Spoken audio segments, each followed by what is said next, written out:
that poems had to rhyme. I thought there was some weird rule that if someone wrote a poem and it didn't rhyme, it wasn't a poem. And then in the 5th grade, we had this assignment to write a poem about Icarus, the guy with the wax wings who flew too close to the sun and then they melted and he died. That's a whole other thing.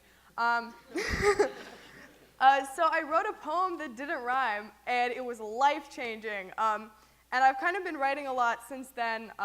Over the past 6 years, it's very therapeutic. It's a means of journaling my life, and then also just self-expression.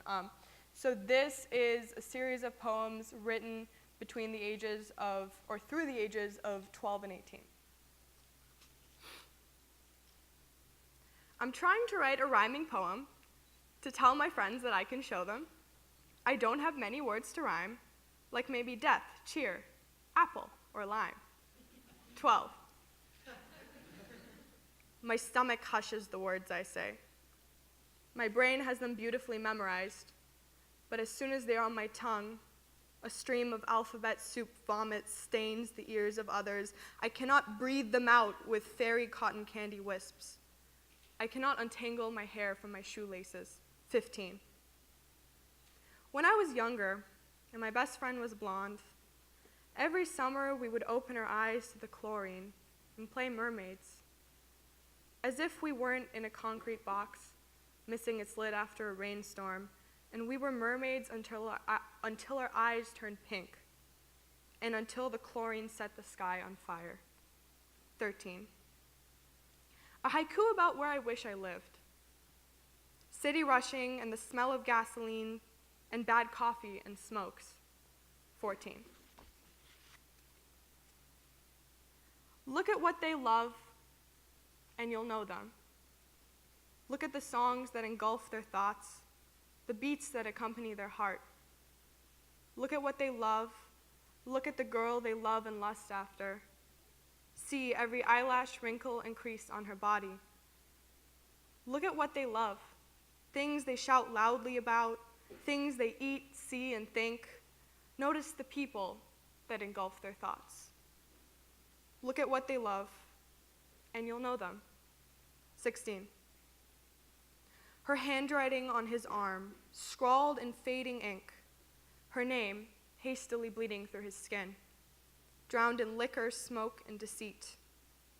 The fabric of his wrist steeping in golden brown, hints of honey and lust, words lost in adolescent translation, wasted on his mouth, fitting well on her fingertips. 15.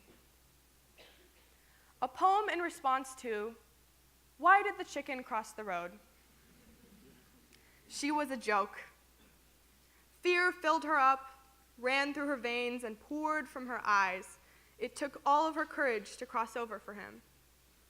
And when her tiny wrinkle of a life was taken away with a cracked headlight and a Minnesota license plate, he left her halfway across with a crushed heart and a brain out of her body.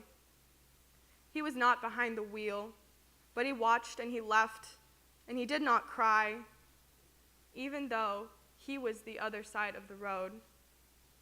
She was a joke, he was the punchline, and she crossed the road only to get to the other side, and that was all.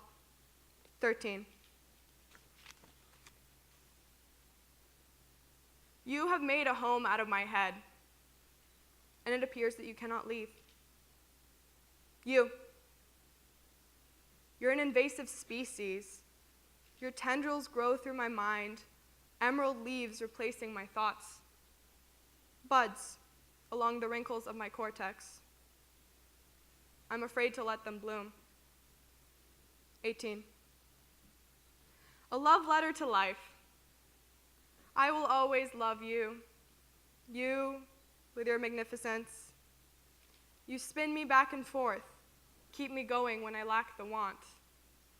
Keep me wanting to love, to run everywhere.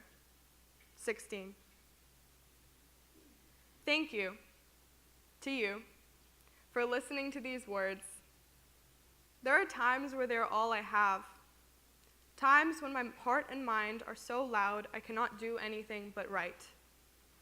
The syllables and sentences slip onto paper from my fingers as I transcribe the language of my emotion into a form recognizable by all of you. So thank you. To everyone and everything that has ever compelled me to pick up a pen, even if I haven't given you the same attention I give my words. Even if we don't know each other, even if I saw you writing on your arm during math class one time and had a random bout of inspiration and used 3 different metaphors to describe the expression on your face, even if you may not know that what I do is for you, thank you. If someone were to ask me why I write, there's a dictionary of reasons I could throw out, but I think there's one that feels the most right to me. I write because I love, because every single thing around me seems so alive and beautiful, even when it isn't. So thank you. I've put myself into these words for you. 18.